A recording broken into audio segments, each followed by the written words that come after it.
Guys, Eric here, and welcome to what I think is technically episode 2, because I'll keep that introduction episode as episode number 1, but episode number 2, I figured I'd do something fun, because every single year for the last 4 years now? No, 3 years.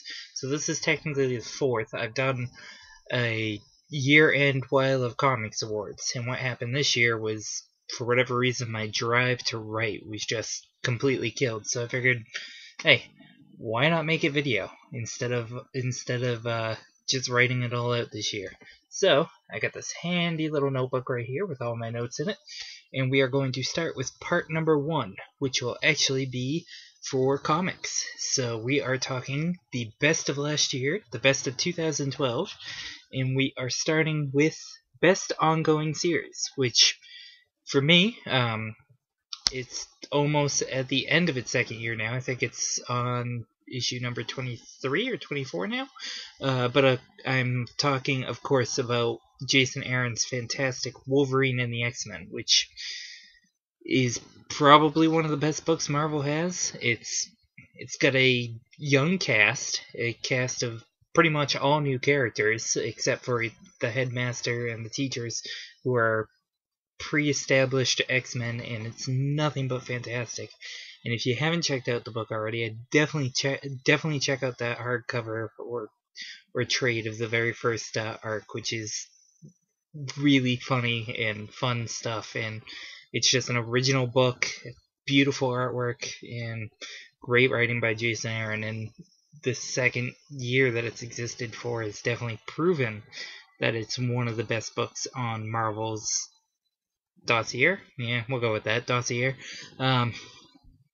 It's definitely one of their best books by far, easily. That's twice now as the going. Shut up. Best new series, I actually gave it to 3 different books. 1 from Image, 2 from Marvel. First one is Hawkeye by Jason Aaron and Hawkeye by Matt Fraction, not Jason Aaron. See what happens when you talk about Wolverine and the X-Men first? Hawkeye by Matt Fraction and David Aja, which is a beautifully... It feels like an indie book. I mean, it feels like an indie book with a established character in Clint, Barton, and Hawkeye, which, for those that don't know, he's Marvel's big-time archer. He was in the Avengers movie played by Jeremy Renner, but he's an archer, he's a kick-ass character, and I'm incredibly biased because he's one of my favorite Marvel characters, along the lines of Havoc and Havoc, Wolverine, Thing, Deadpool. It's a very short list, actually.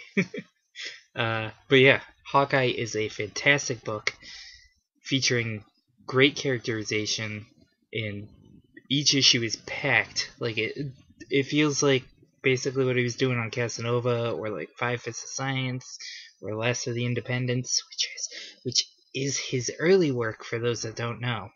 Not to go all hipster or anything, but yeah, I check those books out. I'll actually be talking about them some point in the future, in future videos, for those who haven't ever checked them out before.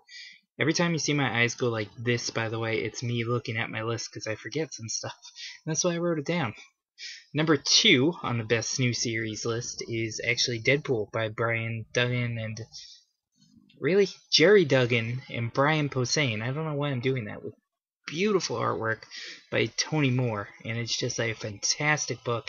It's actually funny. It's the first like full-on funny Deadpool book. I mean, I like Daniel Way's run for the most part, but there were moments where it felt like he didn't get the core of the character, and right off the bat with those first 3 issues that we saw in 2012, they nailed it. They absolutely nailed it. We're on issue 4 right now, which is really funny, actually, with the most obscure presidents possible, as Deadpool yells at one point. There's a giant elephant on fire at one point. It's a really good book that I highly recommend that anybody check out. It's really, really funny, and the writing is amazing, as well as the art. I mean, Tony Moore on a Deadpool book, it's like my dream come true. I don't have many big dreams. If you hear my cat, by the way, that's Wade. For those that don't listen to the podcast, my cat Wade likes to interrupt, and now my hand is going off screen to pet him. Yeah, let me see if I... Nope, can't get him. Anyways, and the third best new series of 2012, in my humble opinion, is Hell Yeah by Joe Keating, and it's pretty much like Invincible with kind of almost a Sliders twist. It's really hard to describe, but it's a very interesting and fun superhero book that I'd recommend to anybody to check out. It's easily one of the best Image books out there right now, and I think they're on issue 8 right now? No, 7. I'll have to re-look that up. I'm going to put links to everything in the show notes.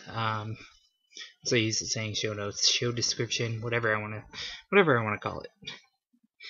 The best miniseries of the year of 2012, in my opinion, was actually Spider-Man by Brian Michael Bendis, and it's really hard to describe because it's basically Peter Parker in the 616 universe goes to the Ultimate Universe and meets Miles Morales for the first time, and it's a really funny introduction between the characters, and it's really interesting to see Pete go off into another world and see how different the Ultimate Universe is, and the fact that he's dead in that universe, and just the ramifications of it. And it's some of Brian's strongest writing to date, and it's really, really good stuff. And I enjoyed every moment of that, from the Aunt May of the Ultimate Universe meeting our Peter Parker and seeing how much of a hero he is in another world is just both heartbreaking and heartwarming at the same time. And he just knocked it out of the park with that miniseries, and I could not recommend the trade higher than I already do. In fact, to reiterate, get Spider-Man. It's fantastic. There's a reason it's best miniseries of the year, in my opinion. And then, of course, we have Best Writer and Best Artist go hand to hand, because I already mentioned them, in Best New Ongoing Series, being Best Writer is Matt Fraction, and Best Artist is David Aja, because, like I said, those first 5 or 6 issues of Hawkeye that came out in 2012 were beyond amazing. They fit so many panels on the page, they fit so much dialogue and action and adventure and intrigue, and Pizza Dog. Read issue 1 to understand who Pizza Dog is and why Pizza Dog is awesome. But that's really all you have to say is Pizza Dog. But yeah, just they knocked it out of the park, and Aha's artwork is as amazing as it was in Iron Fist a couple years ago, and Matt is fantastic. I mean, Fantastic Four, FF, Hawkeye. There's another series that I'm missing right now that he's working on, which I feel bad for missing completely, but he's just knocking it out of the park completely, and I would argue with anybody that says differently. We move on to Best Horror Series, which is actually Hoax Hunters, another Image book, and another person I've actually had on the podcast with Michael Morece, or Morece. I always screw up your last name, Mike, I'm sorry. But it's a fantastic book, very reminiscent, in my opinion, at least tonally, of something like Proof, and it's like Proof, Perhapanauts, that kind of stuff, and goes heavily into cryptozoology and that kind of material, and it's really, really fun and original stuff that I completely enjoy, and I would recommend to any of you, because there's a reason where I put it on this list of the best of 2012, because it's really, really good, just like everything else on this list. I like this book. It's tiny, but I like it. Even has a pen. Anyways, I'm okay, I promise. But yeah, Mike and Steve Seeley do a fantastic job on that book. That it's really hard to describe at moments. I mean, even the covers are fantastic. Best team book is X-treme X-Men. For anyone who liked Exiles, this is a book I cannot recommend any higher. Greg Pak is writing it, and Greg Pak, of course, of Incredible Hulk fame, Planet Hulk, War Hulk, whole bunch of Hulk stuff, as well as Hercules and so much other stuff. yeah, it's basically sliders, exiles, that kind of material. A group of X-Men led by our version of Dazzler, the 616 version of Dazzler. How many ums is that now? I don't care. It's because I keep saying I'm not gonna say that I say But yeah, led by our version of Dazzler. There's a really unique version of Wolverine who's on the team, who's like almost like a Western Wolverine to a certain extent, and he's a really cool character. And it's a fun book, and I really hope that people read it in 2013, because I would love to see this book last as long or longer than Exiles, because that would be awesome. And I really miss Exiles. I hope they can find some way to bring in the Exiles into this one of these days. Maybe just Nocturne and Blink. Maybe Morph too. Best Publisher, and this might surprise some people, but I gave it to Monkey Brain Comics. And the reason why I gave it to Monkey Brain Comics, actually there are several reasons. First, Chris Roberson and Allison are awesome people, and I've had Chris on the podcast several times to talk about everything from Monkey Brain to when he worked on iZombie and many other things that he's worked on. He's just an awesome guy, but that's number one. Number two, pricing. It's a digital first publisher, and the most you ever pay for one of those books is like $1.99, and we're talking full-fledged comics. And I mean, so many different, not only like styles and genres that they try, but you're talking everyone from, I'm actually gotta look at the website real fast. Creators. I mean, you have everyone from Matthew Dale Smith, who I've also had on the show before. Matthew Dale Smith, Kevin Church, Kurt Busiek is doing a book, Colleen Coover, Dennis Culver. You have all these fantastic talents working on creator-owned stuff through Monkey Brain, and it's just amazing stuff. And as a publisher, they are beyond fantastic, because, like I said, it's digital first, and they're charging 99 cents to $1.99 for full-fledged comics. You know, like digital should be costing you. But it's really great, and I definitely highly recommend checking out Monkey Brain Comics. And then we move on to Best Hero, which, surprise, surprise, is Clint Barton. Because, like I said, those first 5 or 6 issues of Hawkeye are beyond amazing. And there's just so much when it comes to Clint. And I mean, he's, for the most part, he never suits up in costume, except for twice, I think, now. But that's half of the fun of that book, is the fact that he's able to be this down-to-earth Avenger, handling down-to-earth problems like these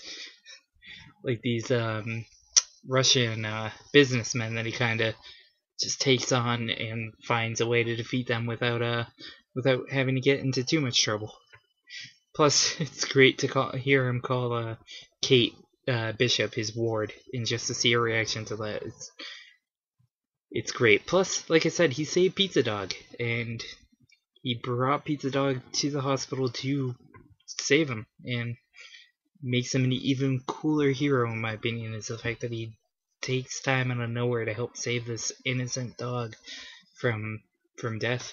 And he's Hero of the Year because he's a normal Avenger who, at the end of the day, will fight for you to protect you, and ask for nothing in return. That's an awesome hero right there. We move on to the completely polar opposite, and that is Villain of the Year. And no, I didn't give it to Cyclops. Why would you call Cyclops a Villain of the Year? I wouldn't, because I'm smart. But yeah, I called the Brats of the Hellfire Club. They're actually a group of villains inside Wolverine and the X-Men, and I called them Villains of the Year because these are kids who, during the middle of AVX, stand up to Cyclops and the rest of the Phoenix Five and don't even bat an eye at taking them on. This is without hesitation. The leader of them just stands up, looks up at Cyclops, and doesn't flinch at the power that's in front of him. And that is awesome. And you just want to hit these kids, especially for what they do to certain characters in Wolverine and the X-Men that I won't spoil for you. But they also gave us Kid Krakoa, and that's awesome. Because Kid Krakoa is one of the best characters in Wolverine and the X-Men, even though he's used the least in the book. But we move on to actually Moment of the Year, which is also X-Men related. And this one I might catch a lot of grief for, but I gave it to Wolverine and Cyclops becoming Professor Xavier and Magneto. Well, the new Professor Xavier and Magneto. And this actually technically happens inside of Kieran Gillen's... Kieran. There we go. Kieran Gillen. I can say his name. I apologize for getting that wrong if you watch this, Kieran. But it happens in AVX Consequences, and they have several meetings while Cyclops is in jail, while Scott's in jail, and talk things out in a way reminiscent to what Charles and Eric did back in the day before they were villains, as we see in some of the comics. And it's really fascinating to see this happen and really get into the relationship and kind of see Logan in this new way that you've never seen him in before, and the fact that he's basically become Charles Xavier out of nowhere, even though he's a killer for the most part. I mean, he's a trained killer. He's a figurehead of the Jean Grey Academy, because Kitty Pryde runs that school. But it's really, really fascinating and interesting stuff that I hope we get to see more of in 2013, and definitely my moment of the year. Easily. And then here's another one that I might catch grief for, but best movie, I did not give it to Avengers. It's my runner-up, though, because Avengers is a very fun popcorn movie that you could just sit down and enjoy. It's not completely mindless, and there are plenty of character moments for each character, especially Hawkeye at the very end of the movie. But I gave it to Dredd, and the reason I give it to Dredd is watch Dredd. Watch Dredd on DVD or on demand, not in demand. And you will see why this movie is fantastic. From the slow motion effects to Carl Urban as Dredd never taking that helmet off and being perfectly in character, to the writing of that script, to even the villain, there's just so much to love about this movie and where it takes place in, and just seeing all this amazing scenery and what the characters do with that scenery. Even Dredd's gun is so freaking cool. It's really one of the best comic book adaptations I've ever watched. And sadly, I haven't read too much Dredd, and I'm going to rectify that as soon as possible. And we actually move on to, other than best movie, best TV, which is, in my opinion, 3. I gave it to 3 different things. The last season of Avengers, Earth's Mightiest Heroes. And the reason I give it to Avengers, Earth's Mightiest Heroes is if you watch that last season, you see just how crazy they could get with that show. From the adaptation of Secret Invasion and Maria Hill being completely badass to some very funny Hawkeye moments, to see, Hawkeye's one of my favorite characters, but to some great writing for every single character. There's even a new Avengers episode with like Wolverine and Spider-Man and all those guys having to be the Avengers while the Avengers are missing. And it's some really fun, awesome stuff. And the last 2 episodes, sorry, not 3, are actually a full-on fight with Galactus and his heralds. And you have to see it to believe it, because it gets pretty crazy pretty fast, and it's just awesome stuff. And if you're a fan of the Avengers, if you're a fan of the Marvel Universe, and you haven't seen the show, it's sadly canceled now, but you can still watch it on DVD or iTunes, or I think on demand too, and Netflix. It's definitely on Netflix. But yeah, I'd highly recommend it. And speaking of another show that's sadly ending in just a few weeks, actually, with episode 26. It only got 1 full season, but I'm talking, of course, of Green Lantern the Animated Series, which is probably, and really surprisingly, a faithful adaptation of some of the more fun mythology and inspiration behind the Green Lantern universe, and actually makes Hal an interesting character, because I know there's a lot of people that give Hal grief about being a boring character. I love Hal Jordan. I'm sorry, I love Hal Jordan. There's fascinating stuff going on with the Red Lanterns. Aya, who is an AI that's similar to something else I'll talk about in the gaming stuff. Similar to a character in the gaming stuff, is an AI that kind of doesn't go rogue, but just decides she wants to be something more than what her programming was. And Razor, who's a Red Lantern who, once again, doesn't rebel against his rage, but comes to peace with his rage and goes on this fascinating journey. And it even has a very, very awesome version of Kilowog. They give you Saint Walker. There's just so much to love about the show, and Guy Gardner's there too. And there's so much to love about the show that I'm so bummed out that it's gone. And there's no reason that it should have been canceled. And I really hope they find some way to maybe do a couple direct-to-DVD movies with this animation style and the writing. And Giancarlo Volpe, I always feel like I get his name wrong. Hope I'm not. And I'll link him to this so he can correct me if I get his name wrong. I'm hoping to have him on the podcast one of these days. He was one of the producers on the show, and you can tell just how much of their own love of this stuff they poured into the show, because it's just amazing stuff. And actually, sadly, we talk about another show that just ended, but my third show is actually Leverage, which was basically bad guys being good guys. It's a really dumbed down way to explain the show, but it was one of my favorite shows on television, and really, really awesome stuff. And it ended with episode 77, I think it was.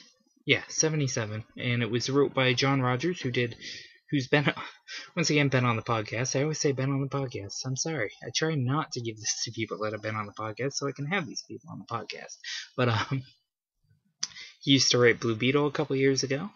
Really fantastic run on Blue Beetle. But he was one of the co-creators of the show, and it's fun stuff. There are plenty of geeky shoutouts on the show. The characters are all well-rounded, and just the acting is amazing on the show, and I'm gonna miss it. Plus, has Mark Shepard, who's in everything. No, literally, he's in every nerdy and geeky show you could possibly imagine. It's pretty awesome. But highly recommend checking out Leverage. That is not on Netflix, sadly, to my knowledge. I could be wrong. Maybe the first 2 or 3 seasons are on. I know it's on iTunes, and it's other places too, so definitely check it out on DVD if you can't find it anywhere else. And we actually move on to my most anticipated list, which is the end of the comic part of this, and this will be the last part of this episode. But yeah, most anticipated is actually we'll start with the most obvious, because those that know me know I'm a huge fan of Cosmic Marvel and this team, and I'm talking, of course, about Brian Michael Bendis and Steve McNiven's Guardians of the Galaxy, which actually starts in a couple weeks, if I'm not mistaken, and I am very, very, very excited for this. Except for I don't like the team's redesigns, their costumes, but other than that, I think it's going to be really, really fun and epic stuff, and it's going to be really fun to see how much Tony Stark changes the dynamic in a team that consists of a talking raccoon, a giant tree, and Star-Lord, who's a very fun character. Kind of almost like Adam Strange or Buck Rogers, but cooler, in my opinion. Well, not as cool as Adam Strange. Hard to say on Buck Rogers. But yeah, I'm really looking forward to that. This we just talked about a couple weeks ago on the podcast when I teased it, but I'm looking forward to Greg Rucka's Lazarus from Image Comics, which is going to be a really interesting read, and I cannot wait to see exactly what the book is about. He teased it a little, and there's vague descriptions of what the book's going to be out there online, and I highly recommend at least looking it up for yourself just to gauge your interest. I'm heavily excited for it. and it's Greg Rucka doing more independent work, and I'm very excited to see what he does there. Community is returning in just a couple weeks, which I am very, very, very, very, very, very, very excited for, because it was originally supposed to return in October, but then it got pushed back, because NBC doesn't know what they're doing with the show, but hopefully we're going to get a 5th season by the end of this. It's really awesome and one of my favorite shows. There's going to be a Doctor Who parody kind of episode, because I say Doctor Who because for those that don't watch this show, there's a character named Inspector Spacetime who Abed loves, and Abed is like pretty much us on the show. Well, sort of like us on the show. He's like the nerd geek of the show, but it's awesome. It's an awesome show. That's 3 seasons so far, a little over 24, 40, almost 70 episodes? I don't know, I lost track. It's one of those things I lose track on pretty easily, but I cannot wait until it comes back in February. Very excited for that. And speaking of other things I'm excited about coming back, the rest of both of Doctor Who and The Walking Dead season. Who is obviously about to have its 50th anniversary, which is going to have an all 11 Doctor episode supposedly, which I am so amped for that it's not even funny. And of course, Walking Dead, it comes back and we get some really, really interesting stuff, including the reunion between the brothers, which should be really fun to watch. Not going to mention who else I've had on the podcast, but Rooker has been on the podcast. He teased some stuff about Merle, but yeah. And then the last thing on my list for most anticipated comic-wise is actually a very exciting crossover between Army of Darkness and Hack Slash. And those that know me know how big of a horror fan I am, know how big of a Hack Slash fan I am, and know that Army of Darkness is my favorite movie of all time. And I've read every single issue of the Dynamite comic, which is fantastic. Every there have been 4 volumes of the comic, without including any of the crossovers, which are actually all really good stuff. But I'm very excited for this. Tim Seeley's writing it, and Tim's a friend. I love Tim's work in general, and he's awesome, and he's the right guy to handle this property. So I cannot wait to see it. Anyways, if you liked my choices for the best list, definitely leave a comment below, even if maybe you disagreed. But I mean, it's fun to talk about whether or not we don't agree on things. It's fun to not argue, but it's fun to maybe like debate and talk about what you guys enjoyed in your best of list, because I'd be interested to know, because I know I haven't talked to everybody about what their favorite stuff is. We actually did a podcast very late December where we actually talked about best of the year. It's like the second to last episode of 2012. If you want to, as usual, I'll link to everything in the show notes. But yeah, if you enjoy this, like I said, leave a comment, hit the subscribe button up above, and yeah, I will see you guys on the next episode as we talk about what was best on the web in 2012. Which will actually hit a day after this. That's the only time you're going to see my eyebrow raise. I can't do it automatically. I don't know how I did that. See, I can't do it right now. But thanks for watching, guys, and I'll see you on the next one.